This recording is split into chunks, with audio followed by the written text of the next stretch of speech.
برف تو ہاتھ میں نہیں رکھی جاتی. مولانا عبدالستار خان نیازی کو برفوں کے بلاکوں میں لٹا کر پھر پوچھتے تھے بتا اب تو نے ختم نبوت کی بات کرنی ہے؟ آپ فرماتے ہاں کرنی ہے، کرنی ہے. اور پھر مولانا بڑی استقامت کے ساتھ رہے اور پھانسی کے تختے پر جا پہنچے.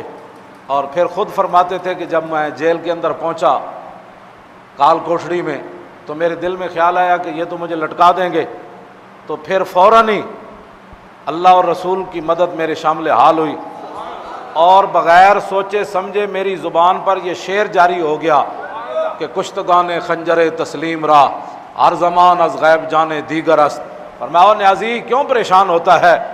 جو رسول اللہ کی عزت پر پہرا دیتے ہوئے شہید ہوتے ہیں وہ مرتے نہیں ہیں، ہر زمانے انہیں نئی زندگی عطا ہوتی. تو دشمن کے مقابلے میں کھڑا ہونا یہ بہت مشکل کام ہے، بہت مشکل کام ہے. ہلاکو خان کی فوج نے ایک بزرگ کو گھیرے ہوئے تھا، بزرگ کو.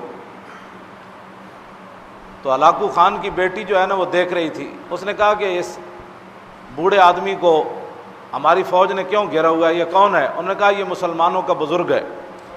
اس نے کہا اس کو میرے پاس لاؤ. ہلاکو خان کی بیٹی کے سامنے جب اس بزرگ کو لایا گیا تو ہلاکو خان کی بیٹی کہنے لگی کہ خود ہی تمہارا اسلام کہتا ہے کہ اللہ تعالیٰ جس کو چاہتا ہے سلطنت عطا کرتا. قل اللہم مالک الملک تؤتی الملک من تشاء وتذل من تشاء بیدک الخیر انک علی. اس نے کہا تمہارا خود اسلام یہ کہتا ہے تو کیوں پریشان ہو، کیوں پریشان ہو؟ تم ذلیل تھے، اللہ نے ہمیں عزت دے دی، ہمیں بادشاہی دے دی، تم کیوں پریشان ہوتے ہو؟ وہ بزرگ کہنے لگے کہ تو نے سوال بہت بڑا کیا، میرا جواب بھی سن. اس نے کہا کہ مالک نے بکریاں بھی رکھی ہوتی ہیں اور کتا بھی رکھا ہوتا ہے، تو یہ بتا کہ بکریوں کی قیمت زیادہ ہوتی ہے یا کتے کی؟ اس نے کہا کہ نہیں، بکریوں کی قیمت زیادہ ہوتی ہے. اس نے کہا اچھا بکری اگر ریوڑ سے علیحدہ ہو جائے تو پھر کیا ہوتا ہے؟ کہتا ہے پھر کتا اس کا تعاقب کرتا ہے اور اس کو گھیرتا ہے. اس نے کہا وہ کتا کب تک بکری سے لڑتا رہتا ہے؟